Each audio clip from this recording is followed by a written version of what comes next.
Hello everybody, this is Ben Stiles coming back to you, bringing you round 4 coverage of the Southeastern Amateur Championships presented by the Orlando Disc Golf Club. Today we're playing the Gordon Barnett Park, the North Course. So we're going to be starting off on hole 1, which is a fun little hole. It plays slightly uphill off the tee, but the basket's actually back downhill. So you can see that mound directly in front of you. You have to go over the crest of that hill and then push back downhill while still avoiding that low ceiling. So a really cool hole. I pushed this one a little bit too far to the left and caught the last tree I needed to miss on that forehand line. The line that Steven here is taking is that more open backhand hyzer gap. He just brought it a little too tight inside and clipped those trees and knocked him down, but he should still be able to get up and down from there. John's trying to go that forehand flex route and just left it a little bit low again. And Ben, he's going that aggressive hyzer route down the right-hand side. Looks like he got through there. He was flirting with that top up there, but that should put him up there. He's got a good clean look at the basket. So Steven just playing a putter turnover here to get him back down towards the green. You can kind of see from this angle where it is dropping back downhill. So from the tee shot, very, very difficult shot. So we're all just trying to take our approach shots here, get up back inside the circle. We weren't in position, but you can see Ben actually put himself in a pretty good position taking that right gap, where he's got a putt at it. Just doesn't quite convert on that. So this should be Steven coming back for his par. His approach shot left him out wide. And then John's going to be cleaning up his par there, which this whole par doesn't play as a bad score. This is a very difficult hole to birdie because of the way it plays off the tee pad, uphill and downhill, while still having that low ceiling. So I'm cleaning up my par as well. And then Steven's going to be tapping in his bogey. So moving on to hole 2. Pretty much this hole straightforward. You want to put something straight and you want to try to miss this tree that's down there. If you can get underneath that tree and push pretty far forward, it's going to give you a good landing zone where you can attack the basket that's across the canal. I don't really see anyone being able to attack this green here, so it's labeled as a par 3, but I don't think anybody's going to toot this hole unless you're throwing in from across that ditch over there. It's just too much risk to even try to push it as close as that basket sits on that hill over there. So all these shots you're seeing here are pretty ideal. Steven's actually ripping a zone here, so just absolutely smashing that down there, putting it underneath that tree, and putting it to the far side of the shadow, which is exactly where you want to be. So this is where my drive ended up. I'm just taking a little zone approach shot here, which is what I throw my zone for. Getting up to the basket where I got an easy putt. That's pretty much what you're going to see the rest of the guys on this card doing from where we landed, is just a simple little approach shot.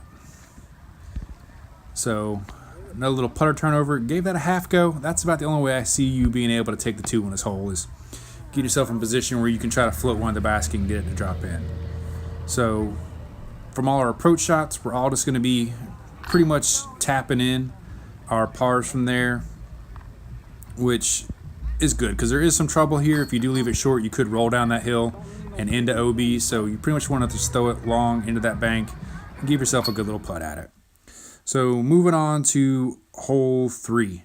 Hole 3 is a fun little hole. It plays wide open after you get through the initial gap, but that initial gap is pretty daunting and tight, so you have to throw something pretty hard to be able to access the pin and pretty overstable to get the right to left push you need to get up there. But I just didn't quite commit to the shot enough to get that low ceiling and power, and just kind of pushed it right. And you can see John there left it a little high. Let's see what Ben can do here. So he pushed this one straight. He wants that to hyzer up more than it is, and he's pushed straight almost all the way to the forged tee pad, but that's going to give him an open look towards the basket out there.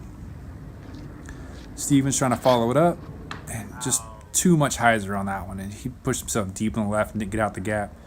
So he's trying to play that forehand aggressive line at it and just gets caught in that low ceiling, and it's pushed him back to the right-hand side. But the right-hand side is the side you want to be because it does open up so you can attack the basket. So I'm just playing a Thunderbird on a hyzer line out there, just trying to get myself up there where I can have a putt and miss those trees in the middle of the fairway.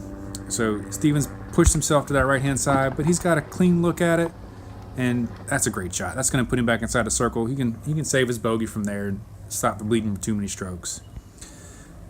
John's shot has left him out far right or far left, so he's got that forehand approach to the basket. This will be Ben trying to get up and down for his par. It looks like he gave that one a half go. Nice little run there. So this is me from 20-25, I would say. Making good on that putt. Feels good to hit a couple of those. This is actually late in our round. John just not converting there. I'm sorry, Steven not converting there. John tapping in his par. And Ben tapping in his par. And so we're moving on to hole 4. Pretty much another shot where you just want to throw it straight. It plays slightly uphill, 293 feet. It does play a little uphill. I went a little too aggressive at this because I wanted to make sure I got the distance. You just want to hyzer front of that tree that I actually went around there. So I've put myself a lot longer than I need to be on this hole. So John's taking this one, trying to correct on my mistake and just throwing a little bit slower disc on a flip up and just missing those trees. That's going to put him about pin high and off to the left. Then Ben just throwing out a little lower hyzer line, trying to push it inside those trees. He got just inside those trees like you need to. That should put him inside the circle. And then Steven's going, I believe he went with either a mid or a putter here. You can see where it's just kind of floating up there. And that's going to be a great shot as well. So my drive pushed long, gave me this 35, 40 footer coming back. Just not able to convert on that one. John for birdie, makes good. Steven for his birdie, splash out. He was struggling with that all week, he said. All weekend he says the weekend of the splash outs. And Ben cleaning up his birdie putt. So 2 birdies and 2 pars on that hole. Which is not quite as what you expect from an advanced card, but I guess not being familiar with the course like Steven and I weren't makes it play a little bit more difficult. So hole 5 is the only par 4 on this layout, which is a really, really interesting hole. I like it a lot. The tee shot here is really what's critical. So this hole you're going to play up to a little landing zone, and then you're taking basically a 90-degree turn down a tight tunnel. And if you're short or long of this tunnel, you have no approach except for to lay up to that gap. So I'm just trying to take a putter and go just straight at that tunnel, make sure I hit that gap, and it actually turned a little bit too far to the right, and it's not where I wanted to be. Steven actually lays this down perfectly right where we want to be and gets in the middle of that gap. Ben is a little short, but he's where he has a chance to try to throw something down there. That trickled off to the right, but he should be able to get up and down from down there. Then here's, like I said, I left myself a little short of that corner, and the only thing I could do is just pitch up, and John's having to do just the same thing, just because there's no way to attack the basket if you're short. You can see here Steven's drive is just absolutely perfectly where you want to be. And he's taking a putter over the top, so the low branches to the left, and that should put him up there where he's got a good putt. And here I'm taking a putter hyzer, putting it out to the right-hand side where it's open, and just letting it fall back towards the basket. Went a little more left than I wanted, but it's inside the circle. I'll be happy with that. And John throwing his approach, that low skip line, that actually worked out really good. He should have a good putt from there. And I believe this is going to be Ben coming out of the woods from his second shot. Just a little hyzer or anhyzer over the top, puts him back inside the circle to save his par. This is me putting out of the woods to the left-hand side. Hitting putts, that feels good. So I was actually straddle putt from the knee, had to spin putt that one. Good, and John cleans that one up. And this should be Steven cleaning up from in the woods. Makes good on that one for his birdie. And this will be Ben tapping in his par. Makes that one count. So hole 6. This is a really tough, tricky tee shot. So the OB fence running right in front of the basket, you have to put this on a ton of hyzer in order to get it back in. It looks like it should just play straight, but that fence just keeps going around to the left, and Steven's just straightened that out a little bit too much and didn't quite get back in. We thought he was good, but when we walked up, it wasn't. And then John pretty much making the exact same mistake and just leaving it a little bit too far straight and didn't get back in. And Ben's showing you how to take that aggressive hyzer line. So you see how high and how hyzer you had to put it just to get it back in bounds. And I know that's not my forte, so I'm going to take a Leopard 3 on an anhyzer and just something I know when I throw it hard on forehand. It's just going to keep pushing left, which should get me in bounds up there somewhere. So he's actually playing from the drop zone here. which is a nice little approach to the basket, but you're not where you're making this putt from here. So it's a fair drop zone for where they're going out of bounds. So both of those are good shots. They're going to put them up towards the green. This is where Ben's drive landed him. So he's taking a nice little putter hyzer up at it, and a great shot. So I actually landed in this ditch. The rules say we get casual relief back from the ditch. So I'm just taking a putter and just kind of floating it at it. And I wanted that one. Almost made good on that 2 on that hole. That would have been great. So this is Steven coming back across the ditch because, again, it's casual relief in that ditch.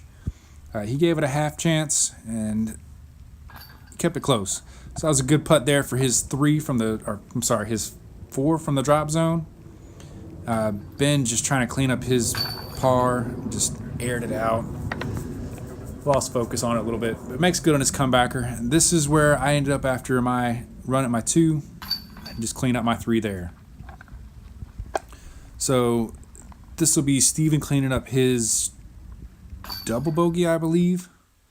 And then we're moving on to hole 7. So hole 7 is 330 feet. It plays pretty much dead straight. There's a tree in the center of the fairway, and the basket is tucked right underneath that tree. So you want to throw, I'm throwing a mid-range here, just trying to throw it hard and straight. That's the same thing Ben's throwing here. I'm trying to get some push underneath that tree just so where you can get a putt.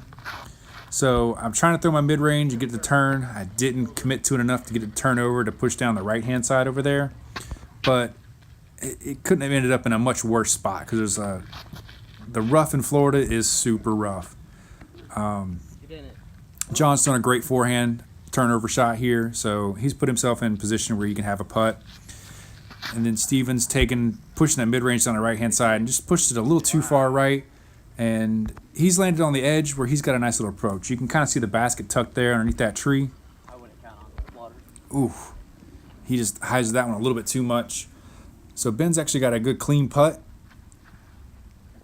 Just doesn't quite get it, but a good run. And this is where my drive ended me up, is deep in this stuff, and I can't even see the basket where I'm throwing. Just kind of throwing something out there to get me close. And this will be Steven trying to clean up his par. Just doesn't quite get it there. And this will be John cleaning up his birdie. Man. And Ben makes good on his par putt. And then Steven will be tapping out his bogey. And me and John will be tapping in our pars on this hole. So then we're going to move on to hole 8, which is a 256-foot low ceiling, tight gap, and the basket's basically parked in the middle of jail. So the play here and what Ben's going with is trying to play that overstable fairway driver on a hyzer and get it to kind of skip in there or punch in over the top. I'm trying to punch in over the top. I pushed it a little too deep, so it's going to give me a tough look at it. But anything up there where I can try to find a way to make it work is about all I can hope for on this hole, because the basket's just parked in the middle of jail. There's no other better way to describe that. Steven let that leak a little bit high, so he's kicked off to the left-hand side. He's actually taking a harp on an ante-line forehand up over the top of those trees and just trying to drop it in there anywhere and see what he can salvage from over there. So John pushes a little bit too far straight, and he's just playing an overhand shot, just trying to drop it down somewhere near the basket. So this should be Ben from a little long, just outside the green. You can just see the top of the basket through the gap there. That's the gap you have to hit, and it's tough in there. And that was my shot, just a little ante putter over the top of some bushes. And this will be Steven. That was to try to save his par. And then this will be John for his par. And this will be Ben cleaning up his par. And I'll be tapping in my par as well. So a really tough, shorter hole.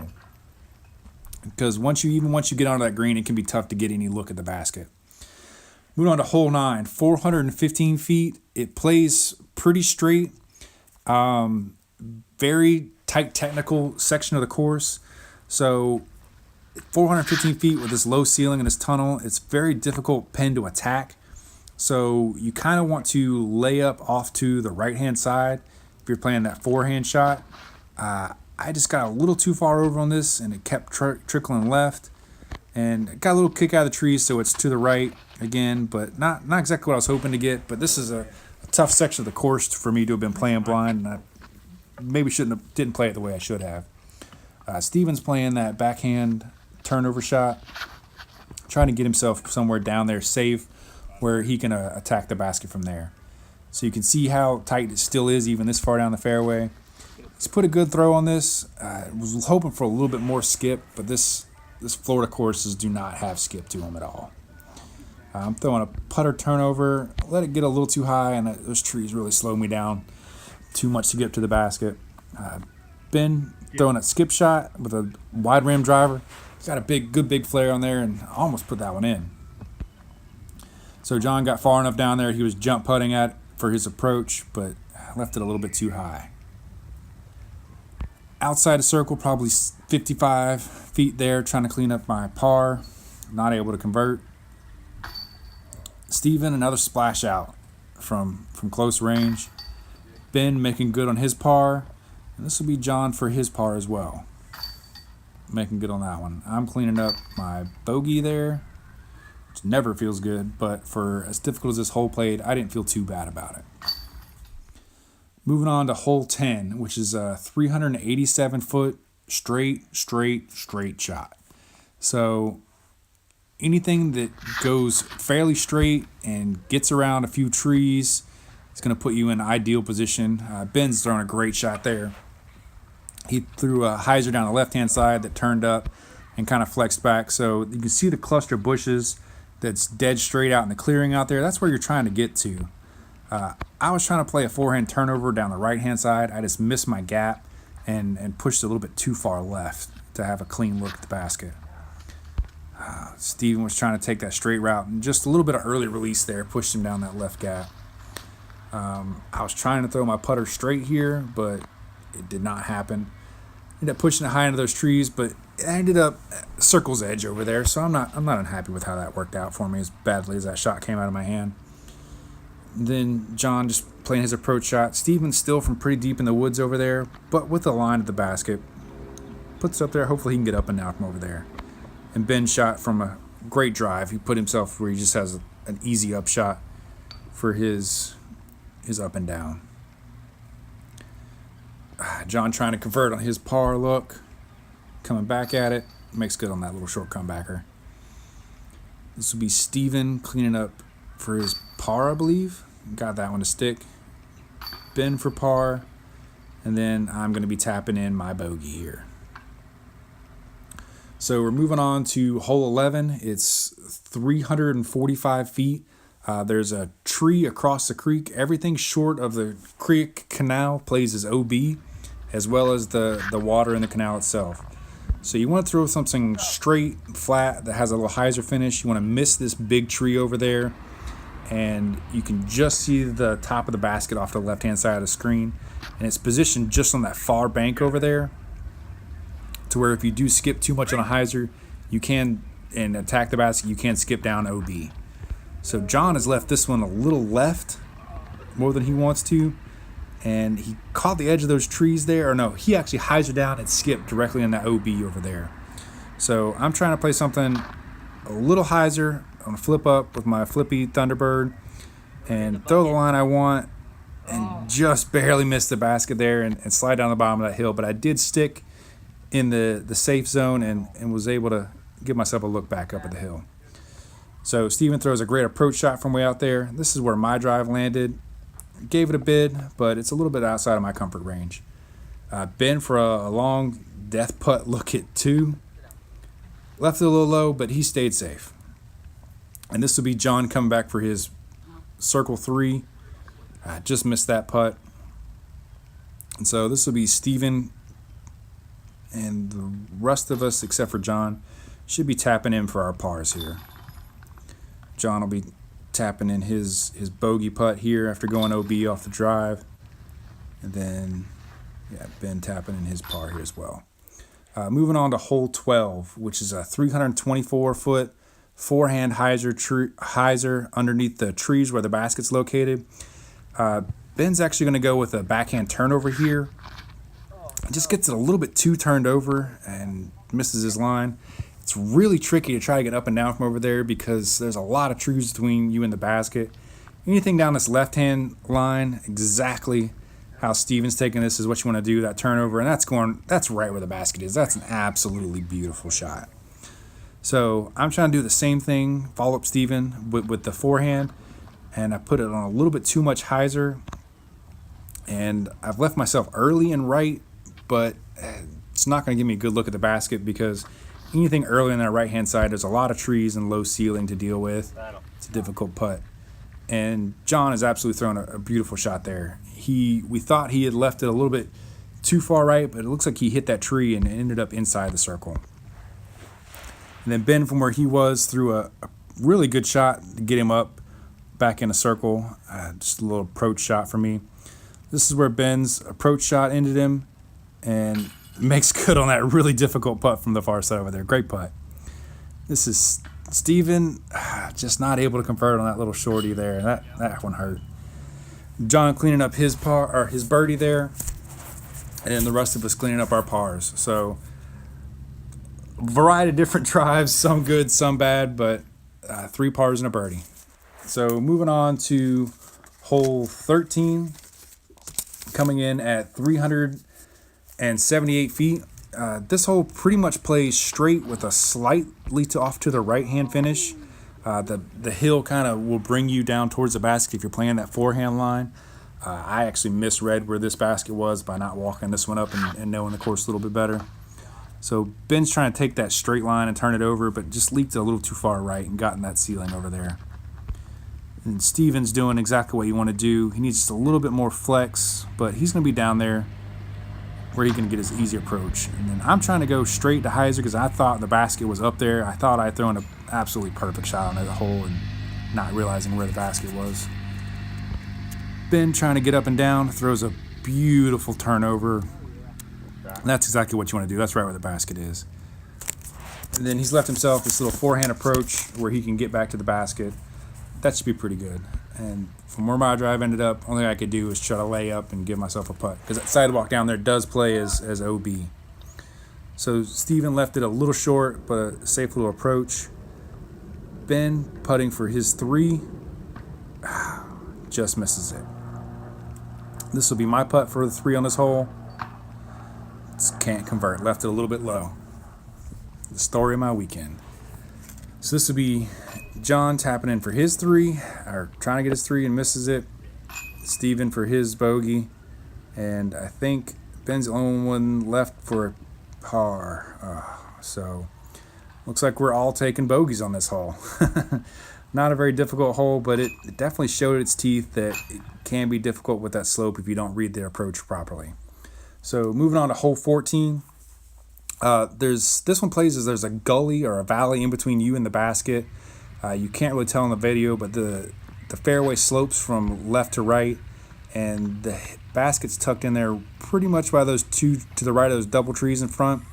There's a little berm and between you and the basket. You kind of want to hit the top of that berm there and trickle down to the basket in that deep grass. You're not going to get much skips. There's not much risk of the roll long past the basket. I'm taking a verdict here and putting it on a hyzer line. Just trying to get something up there to where I can get a good look at the basket. I threw the line I wanted. I just didn't quite put it left enough. I was counting on more fade than I got out of that shot. Ben doing the same thing, but taking a fairway driver at it so he can put a little more push on and get a little higher, and he throws a little bit better shot. So this will be from where John's drive was, just pushed a little farther downhill. He put a good run on that and almost made that birdie putt from so far out. That's where Ben's drive ended him up. He had a nice little look down at the basket. Here's where my drive ended up. Pretty good shot. Just missing my putts. Tried to eat my disc there. So Steven, the only one of us able to convert and take that, what should be a fairly routine birdie on hole 14. So just everybody else just tapping out for their pars. Moving on to hole 15. I believe this is 15. Hole 15. 393 feet. It's a forehand shot, a backhand shot, pretty much whatever you can throw for a distance drive. miss a few trees. You don't want to turn it over too far right and end up in those baseball fields over there. I left my drive a little low and just barely cleared this long ditch of water, but it'll give me an easy up and down here. Ben's showing you the proper way to do this, just a big backhand turnover shot. It flexes out down there towards the end, and that's going to put him right inside the green. That's where you want to be. John giving this a little half go. Steven's going to be doing the same thing, a little half bid, hyzer at it. Cages out, that would have been a good birdie. Not able to convert. And this will be Ben, the last one of us with the chance to take the birdie on this hole. And misses that little putt. The whole card so far this round has been just struggling on the green. So we're all going to be cleaning up our pars here on hole 15. Hole 16 is a right-hand backhand hyzer. You kind of want to get it up a little bit. You want to throw it between that double trees, to the right of this big tree that's here. It does have a bunch of branches that stick out pretty far. So John actually took the low forehand skip shot back up towards the basket. I'm taking the line that I saw, which is a mid-range hyzer, pushing the tree line over there to the right. And you just got to be careful because there is an OB retention area just short of the basket, which can really punish you if you leave your drive a little bit short. So this is John's putt for his birdie. Just misses that one. That was a good run from where he was. This is where I ended up for my birdie look. And again, just not able to convert on the green. Steven, again, the putting woes continue. Ben cleaning that one up and taking the solo birdie on this, what should be a fairly routine hole. Man. Moving on to hole 17, sorry. 431 feet. This is a fun hole. You're pretty much just taking a backhand and ripping it out there. You want to miss this big tree that's straight in front of you that Ben's just got caught up in. It looks like he punched through pretty good, so he should be all right. It's not a reachable green for me, but Steven's doing exactly what you want to do. Just throw it out there, turn it over, miss those trees, and end up in that open area out there. The only OB that's listed on this hole is the pond that's left, but any shot that ends up there is a very errant drive. And he shows you exactly what you want to do is just play that backhand out there, hyzer it around that tree, and that's exactly what I'm doing here. Just pushing it out there, getting to the opening, and I should have an easy up and down approach to the basket from there. So Steven's taking a putter here, just laying it up to the basket. You can see it's on the side of that hill, so you just want to be careful you're not catching any rolls. It's not too steep a hill, but it could roll away from there.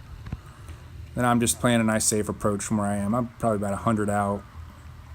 With it playing slightly uphill, that 430 plays like a lot longer than that. So we're all going to be taking our nice little tap-ins for par. Oh, no. Ben just left that one right. He did that a few times this round. That's tough to see. So just going to be tapping this one back in for his bogey. And we're moving on to hole 18. 315 foot. You can see it straight out ahead of you. Plays over water the entire way. It's 315 feet off. You've got to throw it 305 to clear the water. And if you throw it over 330, you're long. So Steven has taken a mid-range here to attack it, and he's let it leak a little right. He touches the OB and just skips a little long, but you have to stay on the island in order to be in bounds. So John is playing that forehand flex out to the left, hyzer him back in, and just doesn't quite put it far enough. So you really have to throw a good pump on this one. I'm taking my overstable felon here and just throwing it out to the left, throwing it hard, and trusting it to do what it does, and just hyzer back up there, and that puts me inside 10 feet, right where I want to be. And Ben taking the backhand approach at it. He's just trying to throw that hyzer at it and just get it up there safely on the island, which is where you want to be. So on this hole, if you don't make the island off the first drop zone, off the tee, you go to the short tee pad, which is the first drop zone. And then if you don't make it from here, you actually go to an additional drop zone on the island. So Steven puts his drop zone attack on the island right by the basket, and John does the same thing. This is Ben trying to get that par. Quit rolling. That was his birdie putt. Then for bogey, so great putt from John right at that OB. And Ben left that one short again for his par. That was my birdie putt there. Steven tapping in his bogey, and this will be Ben tapping his bogey after he made the island with the drive. So that's the end of the round for us. Everybody, remember to like, follow, and subscribe, and we'll see you next time. Thanks.